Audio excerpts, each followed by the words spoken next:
Now we've got our single viewport on an 8.5 by 11 piece of paper.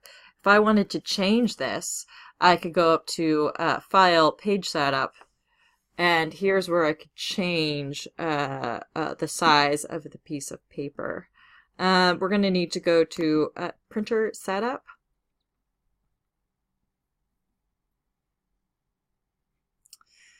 And what's difficult for you all is that I can go ahead and select the plotter because I already have that installed on my computer.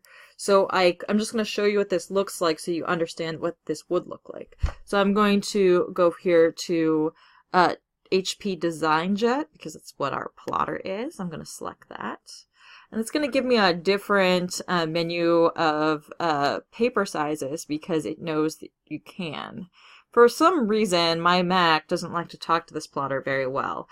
So there is this architectural D size, which is 24 by 36, as you can see right there. But for some reason, that prints the wrong direction and wastes paper. So I had to create a custom size, which is 24 by 36. And it just happens to print the right way this way. Don't ask me why. I dinked around with it till it worked. So if I say OK and OK, I get this much larger piece of paper.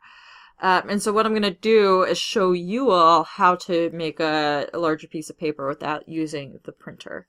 So if I go into File, Page Setup, I am going to go to Printer Setup.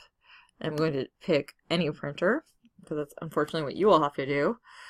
And this will no longer give me this one, probably, as oh, it does let me have that one as an option. But you all need to make this for yourself. So you're going to say Manage Custom Sizes. And this is where you have to do paper size. So the width needs to be 36, and the height needs to be 24. So it's 3 feet wide and 2 feet tall. And so you're going to put that information in here, just like I did right here. So 36, 24. You can have whatever default margins that it gives you. You can also say, no margins. But you're going to do it that way. And you're going to say, okay, the reason why we're going to print this large is because usually when you print plans, you get to use paper that's this large.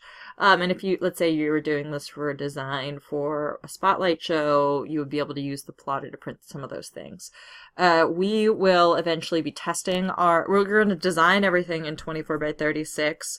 And then we're going to print small parts of it so you can see line weight without having to print the whole giant piece of paper. When it comes to the final, you will be printing your final. And we'll use university resources for you to do that so that you can actually have an example to show people of your computer-aided drafting. So I'm going to say OK, and now you can do this for yourselves, hopefully. And if you have issues, feel free to go into the crowdsourced technical troubleshooting forum. Okay, so now our little fan is super tiny. He's so small. And so we want to make him bigger. And so what we want to do is go into our object info here. And you can see that there's all these different options, but scale is right here as one. And so this is where I could scale this thing up to like 3 inches equals a foot. Still feels kind of small. Scale it up. And so with your fans, just like when you're measuring it, there may be some kind of awkward scale in there that works for you, or you may have to resort to these 1 to 5, 1 to 4, all these ratios. So this is what I was talking about before. These are ratios. So 1 to 1 is real size. That's too big. 1 to 2 is probably where it's at. So you're going to dink around with that till you find a ratio that works for you. When we move on, we'll be working in either 1/2 inch or 1/4 inch scale, likely.